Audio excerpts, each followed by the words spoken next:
మనతో మాట్లాడుతున్నటువంటి మాట, నా వలన నీకు దీర్ఘాయువు కలుగును.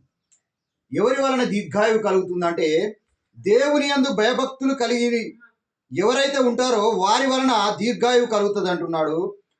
నీవు జీవించేటువంటి సంవత్సరములు అధికంగా చేస్తానంటున్నాడు. కాబట్టి నీవు జ్ఞానివైతే నీకే లాభము. కాబట్టి బుద్ధిహీనుడాట బొబ్బలు పెడతాడట. కాబట్టి జ్ఞానం గలవానికి మనం ఉపదేశం చేయాలట. జ్ఞానం గలవానికి మనం ఆలోచన చెప్పాలి. జ్ఞానం గలవానికి మనము బుద్ధి చెప్పాలి. జ్ఞానము గలవానికి తెలివి లేని వానికి మనము తెలివిని కలగజేయవాడను నేనే అంటున్నాడు. కాబట్టి ఈ ఉదయకాల సమయంలో జ్ఞానం గలవాన్ని గద్దిస్తే వాడు ఇంకా మరింత జ్ఞానం నేర్చుకుంటాడట. బుద్ధిహీనుని మనం ఎంత గద్దించినా వాడు లోబడాడు. కాబట్టి ఉదయకాల సమయంలో దేవుని యందు భయభక్తులు కలిగి ఆయన త్రోవలో నడిచి ఆయన యందు భయభక్తులు కలిగి ఉన్న వారికి దీర్ఘాయువును కలగజేస్తానంటున్నాడు. ఈ కొద్ది వాక్యము దేవుడు దీవించును గాక. ఆమేన్.